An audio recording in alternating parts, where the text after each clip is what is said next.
Toby is a steam tram. He looks very different from the other engines.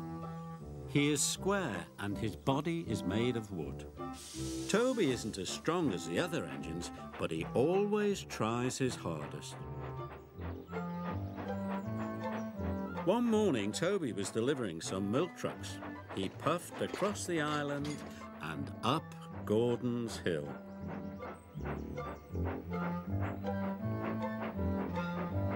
Gordon's Hill was very steep. Toby puffed hard.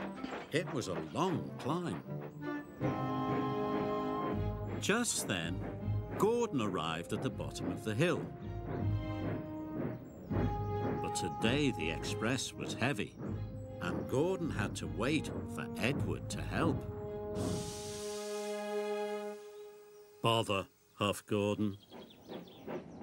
Soon, Edward puffed to the rescue. He buffered up behind Gordon. Edward pushed and Gordon pulled.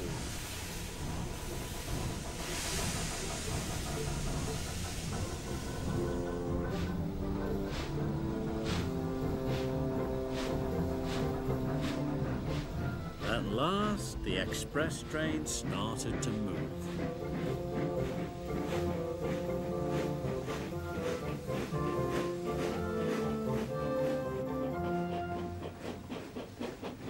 Toby had finally reached the top of the hill when Gordon puffed past. "Slow coach," Gordon huffed. "I'm trying my hardest," gasped Toby. "Ah," sniffed Gordon. "You're not even a proper engine." This made Toby feel very sad. That night, the Fat Controller came to see Toby. "Edward is needed at the docks," the Fat Controller said. "You are to work at Wellsworth Yard in his place." "But I'll never be able to do Edward's job," Toby cried. "He's a proper steam engine." "Nonsense," said the Fat Controller. "You are one of my engines and you must be useful." Toby was very worried. What if he wasn't useful? The next morning, Toby puffed nervously out of his shed. "I hope no one needs pushing up Gordon's Hill," puffed Toby. Toby wished he was a proper steam engine. At last, Toby arrived at Wellsworth Yard. There were lots of trucks and they looked very heavy. "I'll never be able to shunt all those," Toby puffed. "You can do it, Toby," called Thomas. That made Toby feel much better. Then he started to shunt the trucks. He shunted coal trucks for Henry and sleigh trucks for Donald. He even shunted fruit and vegetable trucks for Douglas. "Maybe I can do it," Toby chuffed.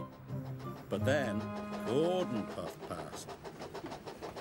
He was pulling the express with lots of coaches. Toby watched as Gordon puffed towards the hill. Gordon puffed with all his might, but once again the express was too heavy.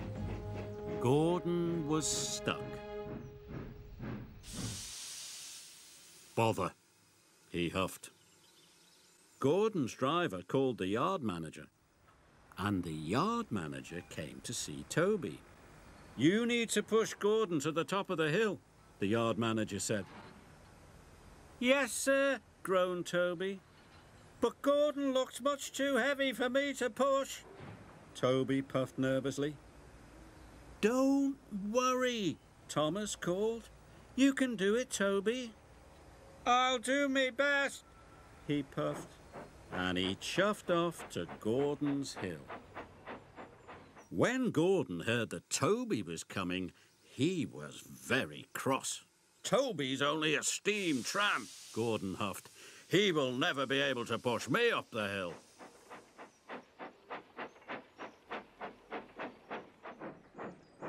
Toby buffered up behind Gordon. Then he pushed with all his might. Gordon didn't move. "Is that the best you can do?" Gordon snorted. "They should have sent a proper engine." Toby was about to give up. But then he remembered what Thomas had said. I can do it, Toby panted. Toby pushed harder and harder.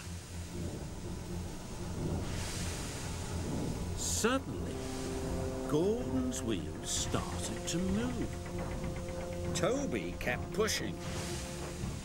His engines roared and his axles ached. Gordon moved slowly up the hill. When Percy saw Toby pushing, he blew his whistle with excitement. "You can do it, Toby, go on!" cried Percy. Toby huffed and puffed and chuffed, but at last he pushed Gordon right to the top of the hill. Gordon was impressed. Now his express would run on time. Toby was tired, but he was very proud. "I did it!" he puffed excitedly. That night, the Fat Controller came to see Toby. "Today you wear a very useful engine indeed," he said. "Thank you, sir," Toby chuffed. And even though Toby was a steam tram, he felt like a proper engine after all.